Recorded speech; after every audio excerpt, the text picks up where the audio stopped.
ಯಾರು ಎಲ್ಲಿ ಫೋಟೋ ತೆಗಿಯೋರು? ನಂದು ನಮ್ಮ ಅಪ್ಪಂದು ಭರ್ಜರಿ ಫೋಟೋ ತೆಗಿದೆ.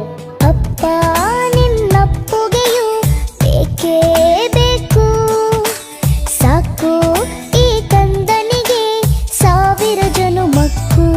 ಯಾರು ಎಲ್ಲಿ ಫೋಟೋ ತೆಗಿಯೋರು? ನಂದು ನಮ್ಮ ಅಪ್ಪಂದು ಭರ್ಜರಿ ಫೋಟೋ ತೆಗಿದೆ.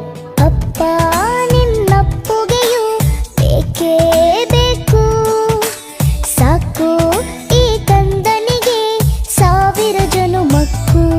ಯಾರು ಎಲ್ಲಿ ಫೋಟೋ ತೆಗಿಯೋರು? ನಂದು ನಮ್ಮ ಅಪ್ಪಂದು ಭರ್ಜರಿ ಫೋಟೋ ತೆಗಿದೆ. ಅಪ್ಪ ನಿನ್ನಪ್ಪುಗೆಯು ಬೇಕೇ ಬೇಕು, ಸಾಕು ಈ ಕಂದನಿಗೆ 1000 ಜನುಮಕ್ಕೂ. ಯಾರು ಎಲ್ಲಿ ಫೋಟೋ ತೆಗಿಯೋರು? ನಂದು ನಮ್ಮ ಅಪ್ಪಂದು ಭರ್ಜರಿ ಫೋಟೋ ತೆಗಿದೆ. ಅಪ್ಪ ನಿನ್ನಪ್ಪುಗೆಯು ಬೇಕೇ ಬೇಕು, ಸಾಕು ಈ ಕಂದನಿಗೆ 1000 ಜನುಮಕ್ಕೂ. ಯಾರು ಎಲ್ಲಿ ಫೋಟೋ ತೆಗಿಯೋರು? ನಂದು ನಮ್ಮ ಅಪ್ಪಂದು ಭರ್ಜರಿ ಫೋಟೋ ತೆಗಿದೆ. ಅಪ್ಪ